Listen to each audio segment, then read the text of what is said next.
नमस्कार दोस्तों, स्वागत है आपका मेरे चैनल कॉमिक्स लाइफ में। शुरू करते हैं मेजर बलवंत का एक मज़ेदार उपन्यास मौत की शतरंज पार्ट 5। सुबह मैंने तीखे तेज दर्द के साथ आंखें हौले हौले खोली। यह देखकर मैं हैरान हो गया कि मैं अब बिस्तरे पर था और अपर्णा मेरे करीब बैठी हुई थी। सूरज की कुछ एक किरणें शानदार खिड़की का रेशमी पर्दा पार करती हुई कमरे में गिर रही थी। मेरे होठ खुले और रात की उस भयावह घटना के बाद की जानकारी करना चाहें। इसके पूर्व ही अपर्णा ने कहा था, अब कोई खतरा नहीं है। गनीमत थी कि चाकू तुम्हारी बाह का बहुत थोड़ा हिस्सा काट सका।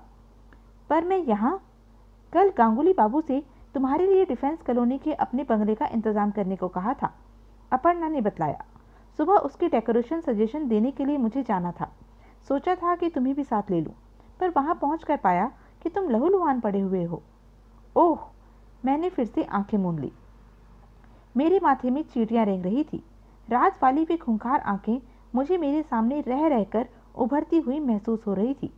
अनायास ही मुझे याद हो आया कि उन लोगों ने पैसे के लिए मेरी जेबें जरूर टटोली होंगी। और वह खत, मैंने देखा कि मैं कमीज पहने हुए हूँ, साफ और धुली हुई। मेरी आंखों में कुछ घबराहट तीर आई। अपर्णा इंटरकॉम पर कॉफ़ी के लिए कह रही थी। जब उसने रिसीवर रख दिया तो मैं उसे देखने लगा। मुझे लग रहा था कि मैं उससे सब कुछ कह डालूं, उसे बतला दूं कि अपनी चालाकी के कारण मैंने जो मूर्खता की है उसके भयानक परिणाम उसे भुगतने होंगे। वह खत उन बदमाशों के हाथ लग चुका होगा। अगले ही पल मुझे महसूस हुआ जैसे मैंने उस लड़की को एक बार फिर से खतरे में डाल दिया है, सिर्फ अपने कमीनेपन के कारण। मैं अपने ही प्रति नफरत से सुलगने लगा। वेटर भीतर आया। उसने ट्रे से नाश्ता और कॉफ़ी टेबल पर लगा दी। अपर्णा ने उसे बाहर जाने को कहा और कॉफ़ी बनाने लगी। मैं उसे देखता रहा। क्या यह लड़की सिर्फ सुरक्षा और सहारे के लिए ही मुझ जैसे आदमी से विवाह करना चाहती है? मैंने सोचा। फिर मुझे लगा कि मैं और भी बड़ा मूर्ख हूँ। लो, उसने कहा। मैं पीठ के बल हौले से पीछे को सरकता हुआ पलंग के पिछवाड़े टिक गया। मैंने बाएं हाथ में प्याला थामा और धीरे धीरे सिप करने लगा। मैं अपने ही भीतर शर्मिंदगी से भरा हुआ था। मैं उसकी ओर देखने का साहस नहीं जुटा पा रहा था। मैं सोच रहा था कि अगर वह न पहुंचती तो मैं शायद उस गंदे कमरे में मक्खियां भगाता हुआ घिसटता रहता। यह सब क्या हुआ और कैसे? उसने सवाल किया। हाँ, मैं चौंका। फिर मैंने चेहरे पर नकली मुस्कान बिछाई। बोला, तुम्हारी दोस्ती का इनाम है। वे दोनों बदमाश थे और समझ रहे थे कि मेरे पास वह पैसा है जो मैं तुमसे ऐंठ कर ले गया हूँगा। इसी सिलसिले में उन्होंने मुझे प्यार से थपथपा दिया। वह हंसी। गनीमत है, अगर वे ज़्यादा प्यार दिखाते तो शायद सहसा वह उदास हो गई। चुप भी। मैं हंसा। मुझे यकीन है कि तुम मेरी समाधि जरूर कम से कम 2 लाख रुपए की बनवाती। मैंने बात खत्म की। सहसा मुझे याद आ गया कि कोट देखना चाहिए। मैंने कॉफ़ी का जायका ज़्यादा कड़वा होता महसूस किया। कुछ उकताहट में पूछा, मेरा कोट कहाँ है? जिस वक्त उन लोगों ने वह और उसके साथ वाले सारे कपड़े मैंने फिकवा दिए। अपर्णा ने जवाब दिया, तुम्हारी चीज़ें सुरक्षित हैं। इससे पहले कि मैं कुछ कहूँ, वह प्याला रखकर एक और गई और उसने टेबल पर रखी चीज़ें लाकर मेरे सामने रख दी। मैं ठहरी, घबराही, चिंतित निगाहों से उन चीज़ों को देखता रहा। Ball pen, purse, wrist watch, रुमाल, कुछ कागजात और रेजगारी थी। पर वह पत्र? मैं परेशान निगाहों से उन्हें देखता ही रहा। मैं समझ चुका था, वह बदमाश ले जा चुके हैं।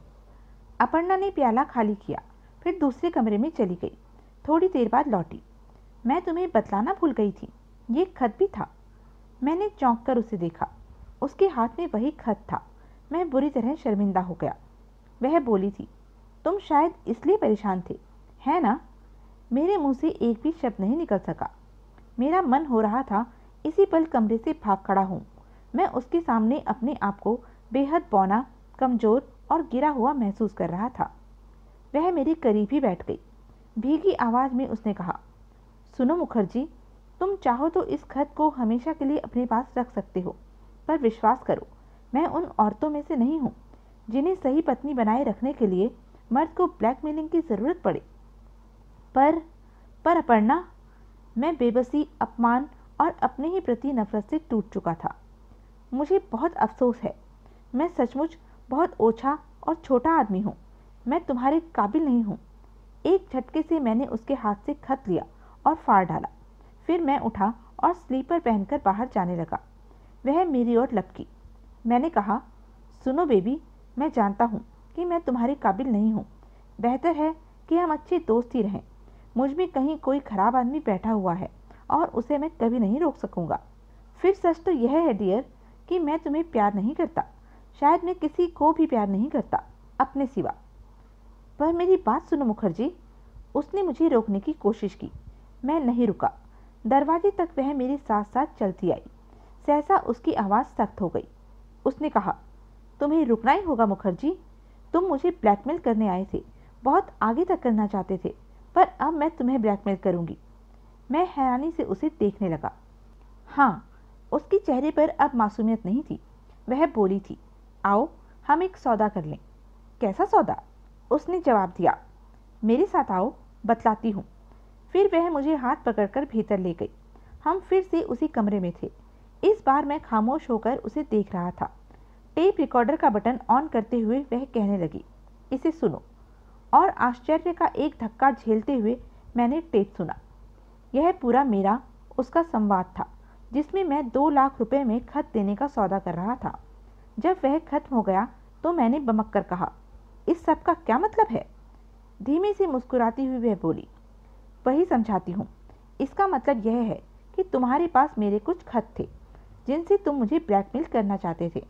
तुमने 2 लाख में उनका सौदा किया। यह साबित करने के लिए मेरे पास हर चीज़ मौजूद है। तुम्हारे नाम से 2 लाख रुपया बैंक में जमा कराया गया। पुलिस और कोर्ट के लिए यह समझना मुश्किल नहीं है कि तुम जैसे कंगले के पास ये रुपया कैसे आया था। और ब्लैकमेल के अपराध में तुम 10 साल तक के लिए जेल में सड़ सकते हो। और तुम्हें मालूम ही होगा, जेल न तो अजमल खां रोड होती है, न बंगलोर का वृंदावन गार्डन। हर सुधार के बावजूद वह चूहों और खटमलों का एग्जीबिशन प्लेस है। मैं उसे देख रहा था। मुझे नादिरा की बात याद हो आई। बेशक मैं बहुत भावुक मूर्ख रहा हूँ। अभी और उससे पहले जो कुछ मैं करता रहा था वह भावुकता ही थी। इसी भावुकता ने मुझे इस हाल में ला पटका था। पर मैंने अपने को संभाला। बोला, देखो बेबी, तुम मेरा कुछ नहीं बिगाड़ सकती। यह मामला सामने आया तो तुम करोड़ों की जायदाद खो बैठोगी। नहीं। उसने एक सिगरेट सुलगाई और आराम से कुर्सी में टिक कर धुआं छोड़ने लगी। ऐसा कुछ नहीं होगा।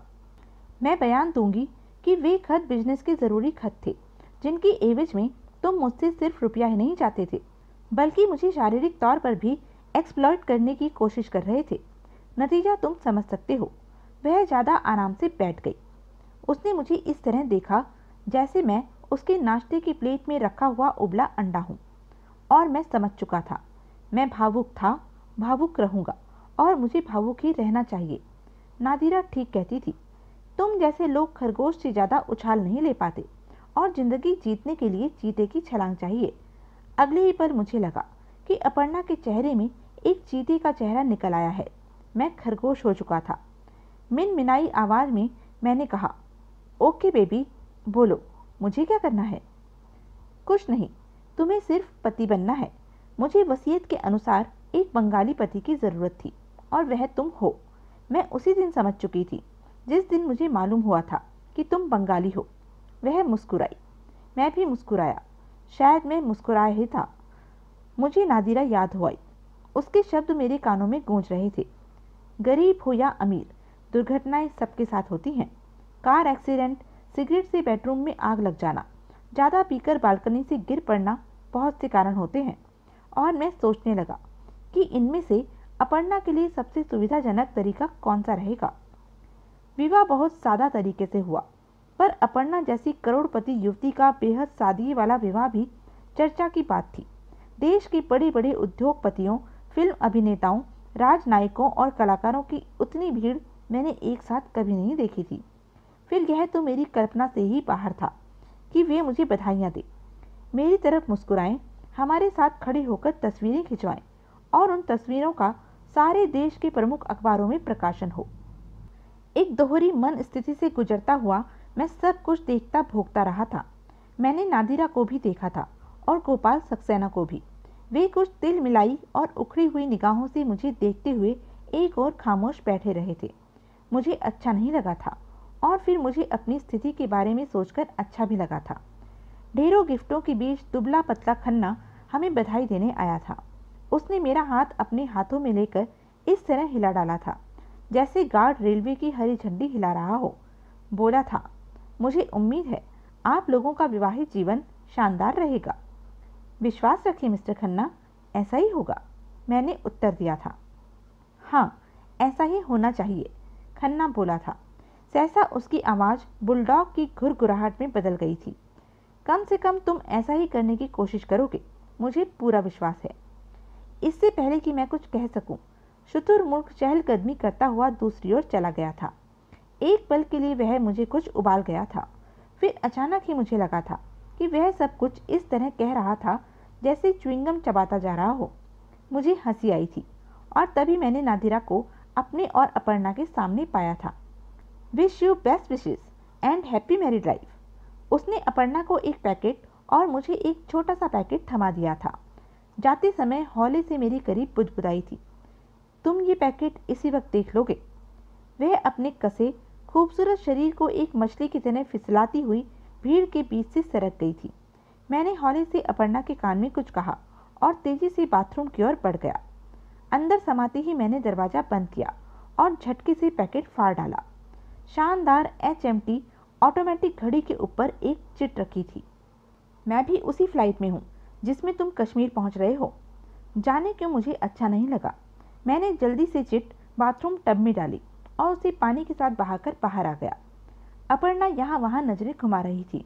मैं तुरंत उसके पास जा पहुँचा और उन आने वाली बधाइयों की साझेदारी में शरीक हो गया जो एक के बाद एक आती ही जा रही थी। रात का एक बड़ा हिस्सा पार्टी में गुजर गया। हम अपनी अपनी खुशियाँ और उत्साह समेटे हुए उस शानदार बेडरूम में थे जिसे हेलन ने अपने हाथों से सजाया था। इस आलीशान बेडरूम में ताजे महकदार फूलों की सेंट से भी तेज महकें बिखरी हुई थी। पार्टी के मौके पर विशेष रूप से अपर्णा और मैंने विस्की के कुछ पैक गले उतारे थे। अपर्णा बेहद उत्तेजक और आकर्षक लग रही थी, पर मैं अब भी नादिरा के ख्याल से अपने आप को अलग नहीं कर सका। उस रात हम लोगों ने तय किया था कि हमें आराम करना चाहिए। थकान और नशे ने हम में काफ़ी कुछ आलस भर रखा था। इसके बावजूद मैं जब अपर्णा के करीब वाले हिस्से में लेटने के लिए आया तो अनजाने ही मेरी बाहों ने उसे घेर लिया। मुझे उस समय अजूबा नहीं लगा जब अपर्णा ने एक झुंझलाहट के साथ मुझे अपने आप से दूर छिटक दिया। बोली थी, आज के लिए यह पार्टी ही काफ़ी थी। मैं खिसियाकर रह गया। मैंने पलकें मूंद ली। मुझे उसका झुंझला पड़ना अजीब नहीं लगा था। सचमुच हम लोग बहुत थके हुए थे। लग रहा था जैसे पार्टी का शोर और खिलखिलाहटें उस समय भी हमारे दिमागों को उधेड़े डाल रही थी। पर सुबह बेशक अजीब सा लगा था मुझे। मैंने पाया था कि अपर्णा बिस्तरे से गायब है। बाबुल जब सुबह की चाय लेकर मेरे पास आया तो मैंने पूछा था, तुम्हारी मेम साहब किधर है? वह पास वाले बेडरूम में सोई हुई है सर। बाबुल ने प्याला मेरे हाथ में थमा दिया था। मैं कुछ उलझ गया था। क्या अपर्णा रात को किसी समय दूसरे बेडरूम में चली गई थी? और अगर चली गई तो उसने ऐसा क्यों किया होगा? मैं कुछ बेचैन भी हो उठा था। मैंने जाते हुए बाबुल को टोका था, कब से सो रही हैं? यह तो पता नहीं साहब, पर मैं 4 बजे सवेरे उठा तब भी वहीं थी, बाबुल ने जवाब दिया। फिर मेरी ओर देखा। उस शरारती किशोर की निगाहें भी जैसे कह रही थी, तुम उल्लू के पट्टे हो। मैंने पहला सिप लिया और अपर्णा आ पहुंची। वह दरवाजे पर चीखती हुई कह रही थी, बाबुल मेरी चाय भी यहीं ले आओ। मैंने कुछ गुर्राकर उसे देखा। वह मुस्कुराई। मैं जानती थी तुम कुछ इसी तरह की नज़रों से सुबह शुरू करोगे। मैं सकपका गया, पर अब मैं उसका पति था। अपनी आवाज़ में रौब पैदा करने की कोशिश करते हुए मैंने कहा, तुमने ऐसा क्यों किया? वह मेरे करीब कुर्सी में धंस गई। उसी तरह आलस और उत्तेजक मुस्कान फेंकते हुए बोली, देखो मुखर्जी, हमारी कॉन्ट्रैक्ट के मुताबिक तुम दौलत में मेरी साझेदार होकर इसका आनंद लूट सकते हो। मुझे एक पति चाहिए था, वह मिल चुका, पर इसका मतलब यह बिल्कुल नहीं होता कि हम साथ सो जाएं। मैं एक पल अवाक हुआ, फिर अचानक बमक पड़ा, क्या बकवास करती हो तुम? हम पति पत्नी हैं। हम सब यही मानेंगे और दस्तावेजों में भी यही दर्ज रहेगा। वह बोली, देखो देखो अपर्णा, यह मैं बर्दाश्त नहीं करूँगा। मैं क्रोध से कांपने और झुंझलाने लगा था। मुझे लग रहा था जैसे मैं अभी सामने रखे प्याले पर गिर पड़ूंगा। मैंने उसकी कलाई पकड़ ली थी। वह मुझे घूरने लगी।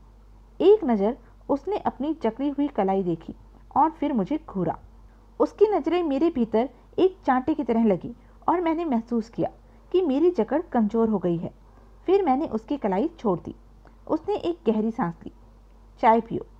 बाबुल उसके सामने चाय रख गया था। वह हौले हौले सिप लेने लगी। एक पल की खामोशी के बाद उसने कहा, अपने आप को संभालो मुखर्जी और हिम्मत से काम लो। मैं समझ सकती हूँ कि तुम कितने परेशान होंगे, पर ऐसा कभी नहीं होता। और यह मत भूलो कि हीरे मोतियों के बीच अगर कैक्टस का एक टुकड़ा आ गिरे तो वह उस भीड़ के बराबर कीमती नहीं हो सकता है। तुम मेरी जिंदगी में इससे ज़्यादा खुश नहीं हो कि मैंने ड्राइंग रूम में सजावट के लिए एक कैक्टस भी लगा रखा है। मैं मिमियाओ मत। इस बार उसने घुड़की दी। तुम जानते हो कि मैं बयान दे सकती हूँ। तुम्हारे पास मेरे बिजनेस के ज़रूरी खत थे और ब्लैकमेलिंग में तुमने मुझे शादी तक के लिए लाचार किया। Oh you! मैं लगभग चीख पड़ा। वह मुस्कुरा रही थी। प्राइमरी के एक बच्चे को समझाने जैसी मुद्रा में उसने मुझसे कहा, शोर मत करो। समझदार, शरीफ और भरे लोग शोर नहीं करते। चाय पियो और सोचो कि मौसम कितना खुशनुमा है और ऐसे में कश्मीर की वादियाँ कितनी खूबसूरत लगेंगी। तुम्हें तो खुश होना चाहिए मुखर्जी। एक कलर के जीवन में अचानक कश्मीर आ जाना ऐसे ही है जैसे मक्खी को मुरब्बे पर बिठा दिया गया हो। मैं पूरी तरह सुलग रहा था। मुझे नादिरा और याद आने लगी थी। अपमान, अवहेलना और इतनी घिनौनी ब्लैकमेलिंग सह पाना मेरे लिए असहाय होने लगा था। और थोड़े ही समय में मैंने यह समझ लिया था कि मैं उसके लिए एक बावर्ची या शॉफर से ज़्यादा नहीं हूँ। फ़र्क यही है कि मेरा नाम पति है और मुझे उसी किस्म के ऑर्डर मिलते हैं। BOAC के शानदार विमान में सीट के पास पहुंचकर भी उसने इसी ढंग से हुक्म दिया था, सिट डाउन प्लीज़। मैं बैठ गया। मुझे याद आया NCC में आर्मी का रिटायर्ड सूबेदार मेजर भी कुछ इसी तरह प्यार से कहा करता था, attention boys, stand at ease and about turn. मैंने जबड़े भींच लिए थे। मुझे याद था दुर्घटनाएं होती ही रहती हैं और जल्दी ही कोई दुर्घटना होनी चाहिए। मैंने महसूस ही नहीं किया था, निश्चय कर लिया था। और तभी मेरी नज़रें नादिरा पर जा ठहरी थी। वह अपने आप को खास तरह से व्यस्त दिखाती हुई एयर होस्टेस से बातें कर रही थी। विमान ने जैसे ही उड़ान ली, एक बेहद नशीली मुस्कान के साथ अपर्णा ने मुझे देखा। मुझे मुस्कुराना पड़ा। वह अखबार पढ़ने लगी। मैं हेडिंग्स पर नज़रें दौड़ाता रहा। मेरे दिमाग में नादिरा थी। मुझे उससे जल्दी ही मिल लेना था, पर इस सीट से उठकर उससे भेंट का तरीका क्या होगा, यह मैं समझ नहीं पा रहा था। अचानक मुझे याद आ गया था कि मैं सिगरेट पीने के बहाने कॉकपिट के करीब तक टहल सकता हूँ और अपर्णा के लिए ये बहाना उपयुक्त रहेगा। मैंने ऐसा ही किया। उसे अपनी सिगरेट की तलब की सूचना देकर मैं उठा और टहलता हुआ विमान के दूसरे हिस्से की ओर चला गया। वह पहले ही अनुमान लगा चुकी थी कि मैं कहाँ और किस तरह उससे मिलूंगा। वह अगले केबिन के बाथरूम के करीब खड़ी हुई एयर होस्टेस से बातें कर रही थी। उसने मुस्कुराकर मेरा स्वागत किया। मैं उसके पास था। एयर होस्टेस हम दोनों की ओर अकारण ही एक मुस्कान फेंकती हुई दूसरी ओर चली गई। इस तरह की मुस्कानें मुझे कागज़ के फूलों से ज़्यादा प्रभावित नहीं करती। मैं कहाँ ठहरूं, यह तुम्हें तय करना है। नादिरा ने बात शुरू की थी। उसने श्रीनगर में कौन सा होटल तय किया है? मैं नहीं जानता, पर इतना ज़रूर जानता हूँ कि वहाँ सारा इंतज़ाम हो चुका होगा। उसके सेब के बगीचे वहाँ हैं और बात बात में उसने मुझे बतलाया था कि उन बगीचों की देखरेख करने वाला कैलाश किचलू नाम का एक कोई आदमी है।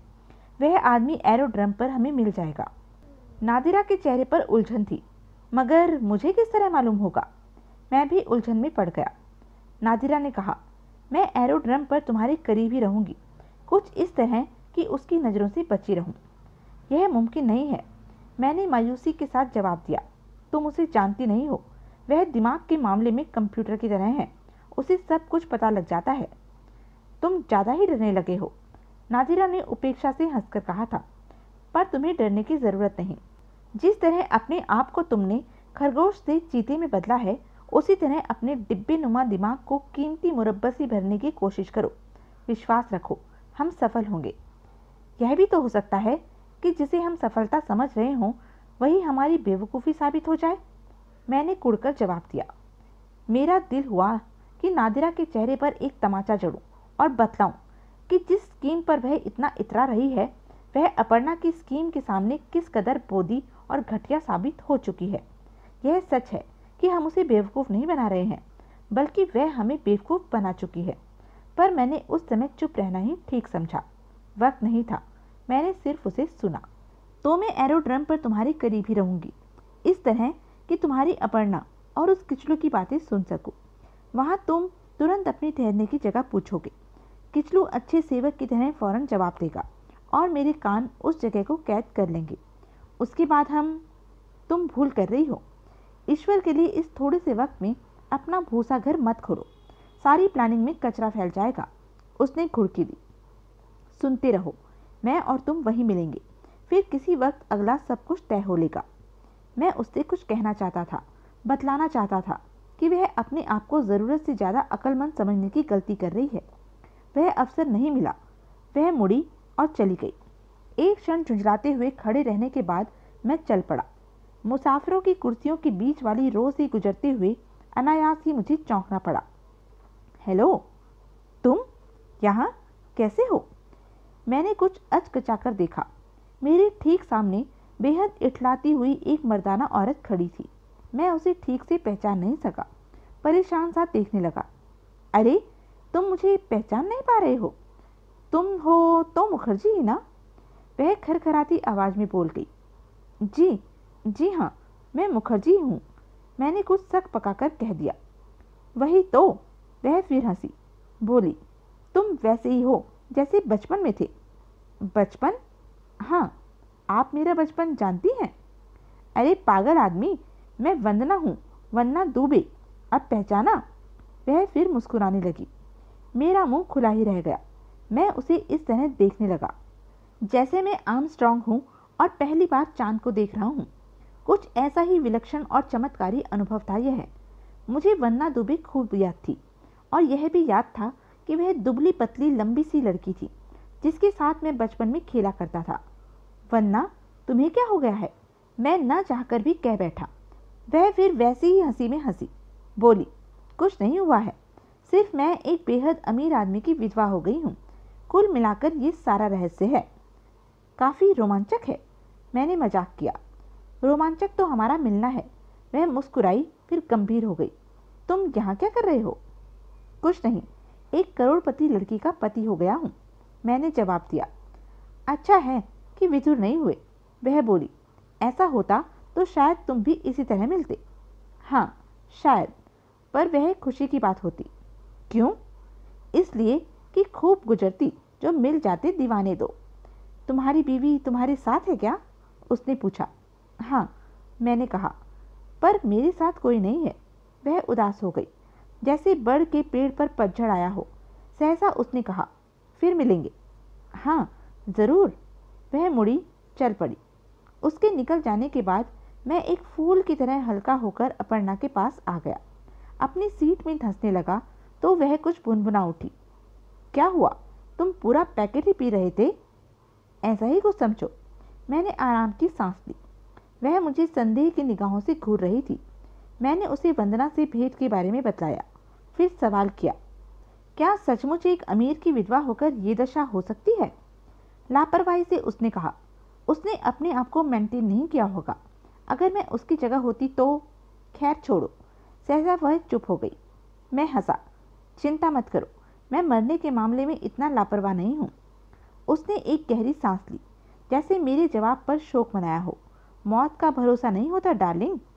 हाँ, मैं कुछ सकपका गया, फिर बोला, हाँ तुम ठीक ही कह रही हो, मौत का कोई भरोसा नहीं होता।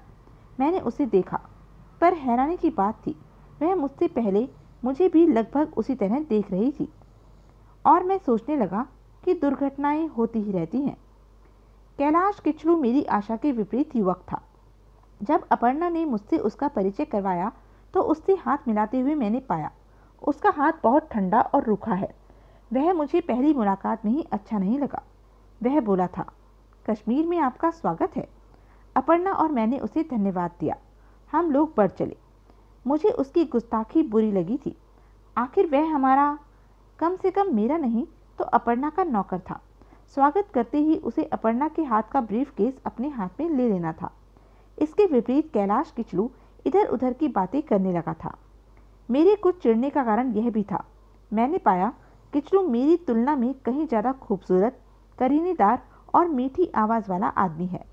ऐसे लोग युवतियों को मोह लेने में बहुत माहिर होते हैं। मैं जानता हूँ और मैंने महसूस किया जैसे कैलाश के प्रति मेरे मन में अजब सा सौतिया ढाह उग आया है। इस एक क्षण में मैं भूल ही गया था कि नादिरा के कहे अनुसार मुझे किचलू से बात करनी थी, और जब याद आया तो मैं एकदम पूछ बैठा था, हम लोग रुक कहाँ रहे हैं मिस्टर किचलू? मिसेस मुखर्जी चाहती थी कि शिकारा लिया जाए, किचलू ने जवाब दिया।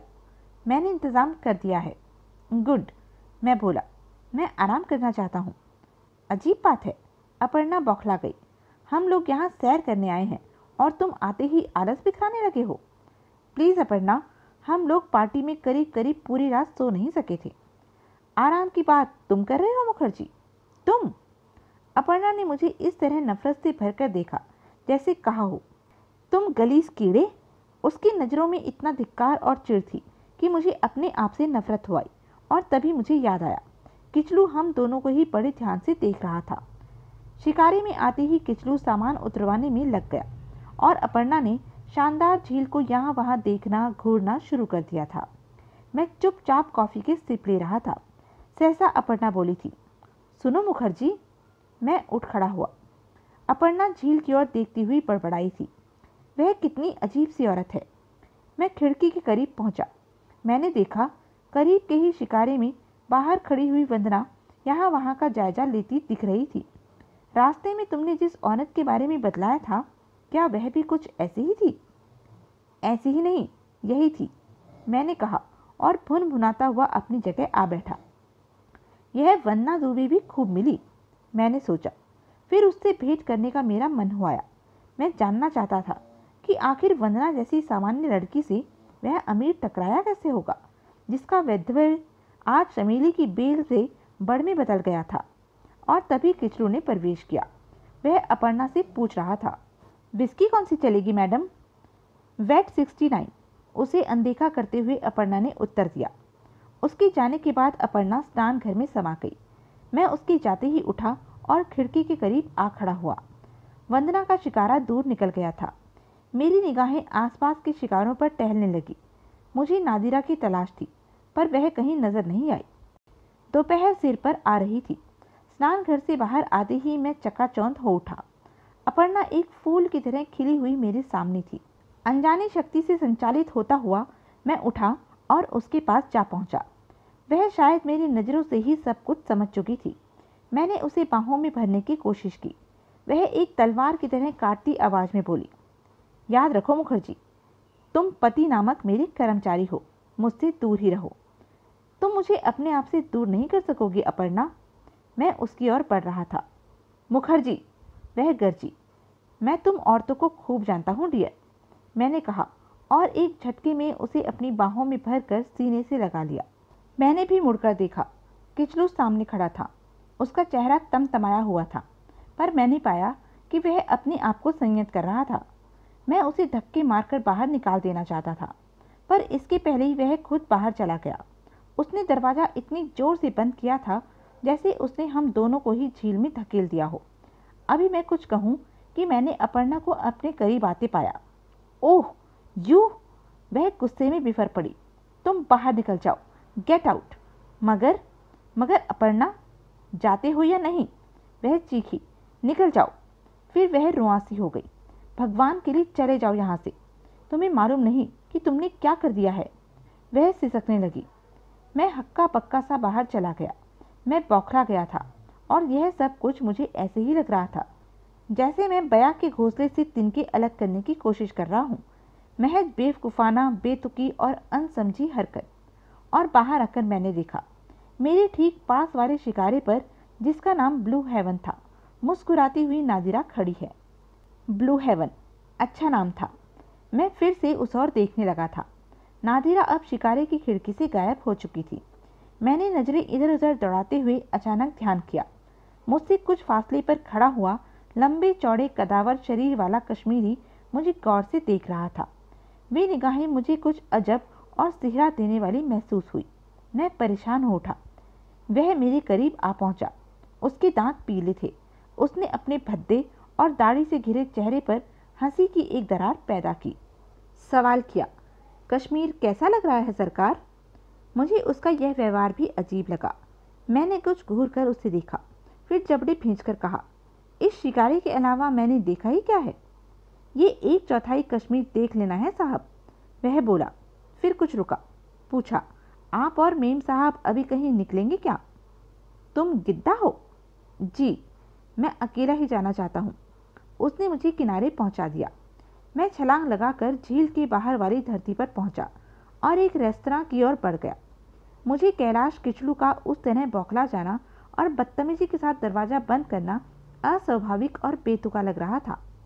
मैं अपर्णा पति पत्नी है, वह नौकर है, पर उसने मेरे और अपर्णा के चुंबन को लेकर इस कदर तीखी और कुछ फट पड़ने वाली प्रतिक्रिया क्यों व्यक्त की थी? क्या वह सोचता है अपर्णा उसकी होने वाली है? मैं खींच और गुस्से से भर उठा। साला! मैंने मन ही मन उसके लिए एक गाली सोची। जैसे तैसे मंगवाई हुई कॉफ़ी के घूंट गले उतारे और उठ पड़ा। वह हरामजादा दाल भात में मूसल चंद की तरह आकर सारा मजा किरकिरा कर चुका था। वरना अपर्णा मेरी हो चुकी थी पूरी तरह, और एक बार वह मेरी हो जाती तब हमारे बीच की कृत्रिम दूरियां काफ़ी कुछ कम हो चुकी होती, एक तरह से खत्म ही हो जाती। मैं सोचने लगा था कि अपर्णा में भी मेरी ही तरह उबाल भरा हुआ है। वह दूर रहने की चेष्टा कर रही है, पर जब मैंने उसे बाहों में भरा था वह दूर नहीं रह पाई थी, समर्पित हो गई थी। मैं उसे पा सकता था। मुझे याद आया, उस समय अपर्णा की हथेलियाँ किस बेसब्री से मेरी पीठ पर घूमने लगी थी। किंतु किचलू, और मैंने तय किया कि किचलू को संभालने के लिए मुझे उसे जतलाना पड़ेगा कि वह सिर्फ नौकर है, नौकर। मैं ज़रूरत पड़ने पर उसे थप्पड़ भी चढ़ दूंगा। यह करना मेरे लिए ज़रूरी हो चुका था। शायद किचलू जानता था कि मैं एक फटीचर आदमी हूँ। एक अमीर लड़की किसी फटीचर से किसी आशिकी आंधी में बहकर अगर विवाह कर भी ले तो उस मर्द की औकात ही क्या हो सकती है? और अपर्णा ने किचलू के सामने जिस तरह पहली बार में ही मुझसे व्यवहार किया था, उसके कारण किचलू उत्साहित होकर मेरी अवहेलना कर रहा था। इसके साथ ही मुझे एक नई सूझ ने चौंका दिया। अगर मैं नादिरा के साथ उसकी शरारत में शरीक न हूँ तो भी मैं वह सब पा चुका हूँ जिसे पाने की आदमी के जीवन में साध होनी चाहिए। मैं करोड़पति हूँ। मुझे इस दौलत के साथ एक खूबसूरत और सलीकेदार लड़की भी मिल चुकी है। तब मैं बेकार ही हत्या के चक्कर में क्यों पड़ूं? नादिरा अगर इस हद तक सोच रही थी तो वह बेहद खतरनाक लड़की थी। मैं खरगोश बना रहना ही ज़्यादा पसंद करूँगा और मुझे यही करना चाहिए, मैंने अपने आप से कहा। पर मेरे इरादे को नादिरा समझ लेगी। हो सकता है कि उसके बाद वह कहे कि वह अपर्णा को बतलाकर मेरे और अपर्णा के बीच दरार डाल सकती है। तब मैं क्या कर सकूंगा? और तुरंत ही मुझे लगा कि मैं इस उलझन से भी सुलझ सकता हूँ। मैं सब कुछ सच सच और साफ साफ कह डालूंगा। उस हालत में अपर्णा मुझे ठीक तरह समझ भी सकेगी। उससे पहले मैं अपर्णा को जीत भी चुका हूँगा। वह मेरे पौरुष से भी प्रभावित होगी, मेरे बदलाव से भी, और तब नादिरा द्वारा मुझे ब्लैकमेल करने की हर कोशिश बेकार साबित हो जाएगी। मैं अपने आप को स्वस्थ और निश्चिंत महसूस करने लगा। झील के किनारे खड़ा हुआ मैं जल्दी जल्दी सिगरेट के कश खींचने लगा। मुझे लगा कि मैं रैगरपुरी की बस्ती से निकलकर एक बदहवास दौड़ लगाता हुआ करोड़ों की स्वर्ग की ओर चला आया हूँ।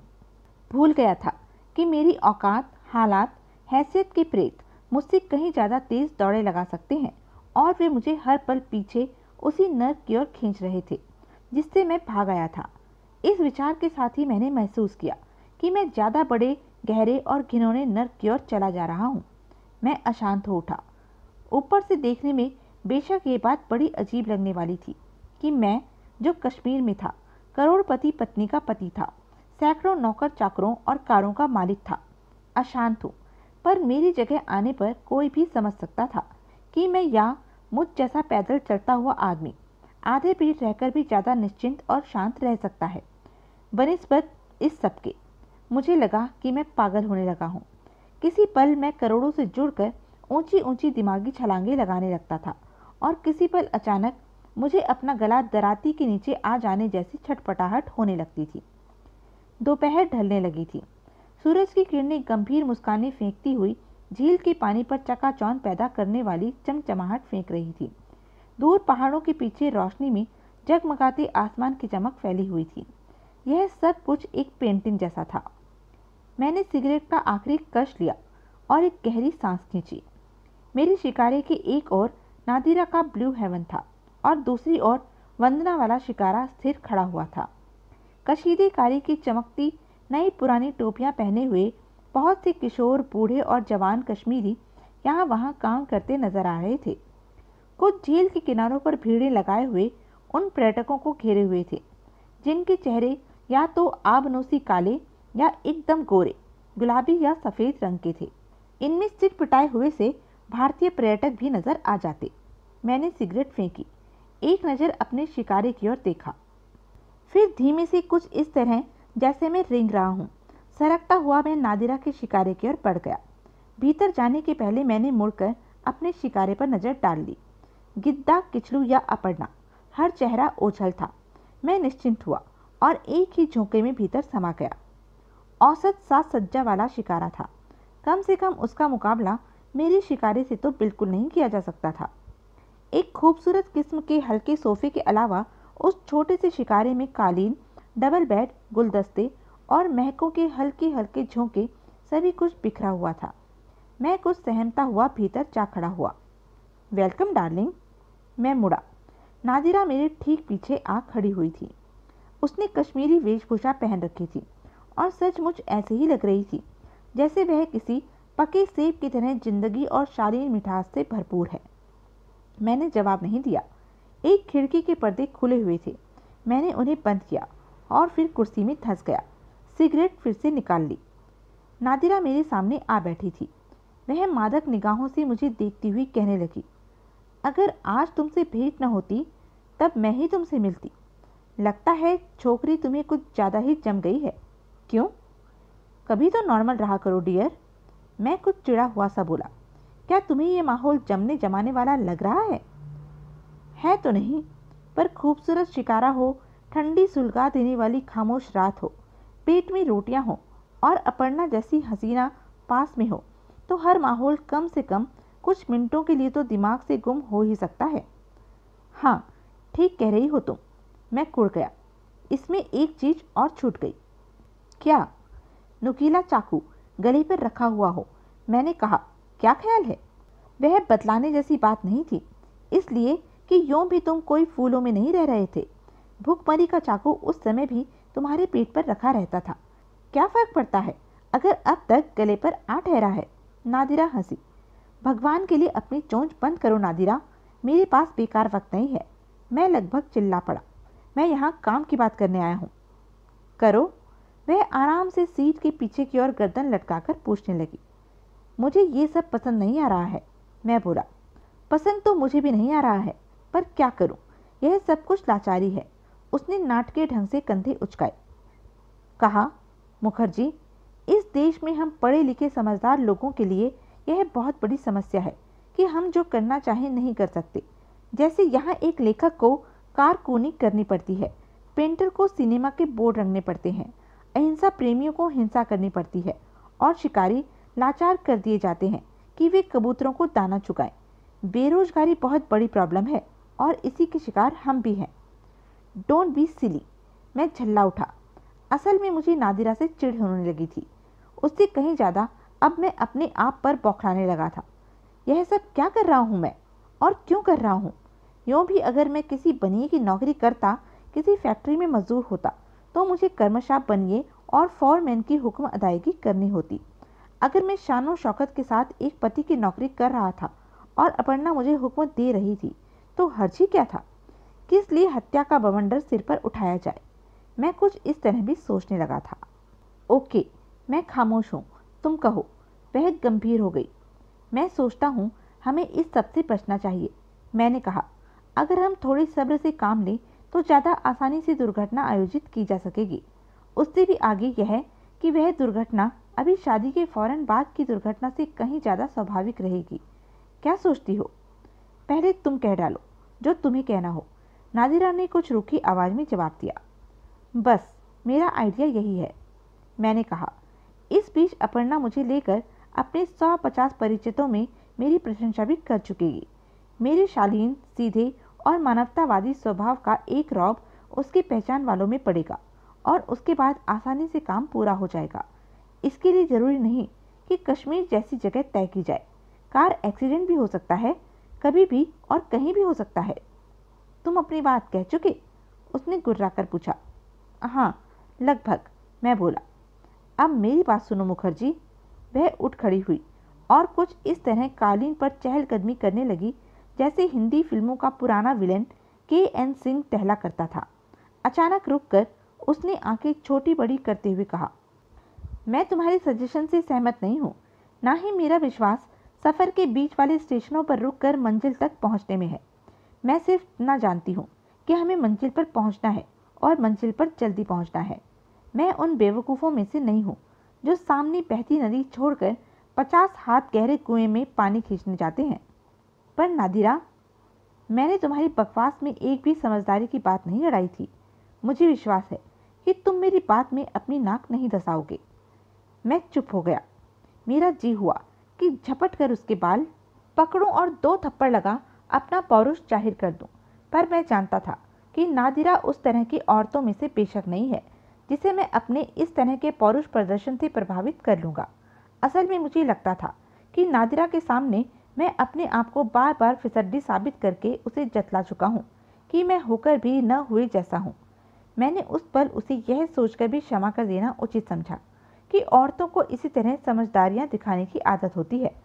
बाद में जब पुरुष अपनी समझदारी दर्शाता है तो वे हद पर हो जाती हैं। वह कह रही थी, खैर लंबी भूमिका नहीं, तुम्हें जैसा कि हमारे बीच पहले ही तय हो चुका है, कुछ भी नहीं करना है। तुम्हें सिर्फ यही करना होगा कि आज रात 11:30 बजे तुम अपने शिकार से भाग जाओ। उसकी आंखें चमकी। क्या मतलब? मैं सिहर उठा, उठकर एकदम खड़ा हो गया। बैठ जाओ और शांति से मेरी बात सुनो। वह बोली, तुम्हारा शिकारा 11:30 बजते ही खतरे में होगा और तुम्हें चाहिए कि अपने आप को बचाओ। तुम कहना क्या चाहती हो? मेरे बदन में ठंडे पसीने छूट रहे थे। यही कि अपर्णा उस दुर्घटना का शिकार हो रही है, नादिरा ने कठोर पथरीले शब्दों में कहा।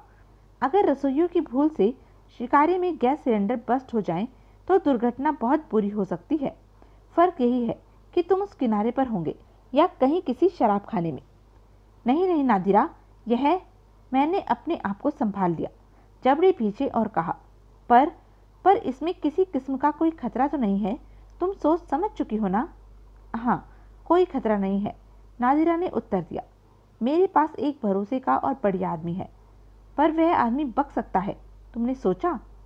घबराहट के साथ साथ मेरी सांस भी पड़ने लगी थी। तो यह थी अब तक की कहानी। आगे की कहानी जानने के लिए बने रहें मेरे साथ। और हाँ, मेरे चैनल को लाइक, शेयर और सब्सक्राइब करना ना भूलें। धन्यवाद।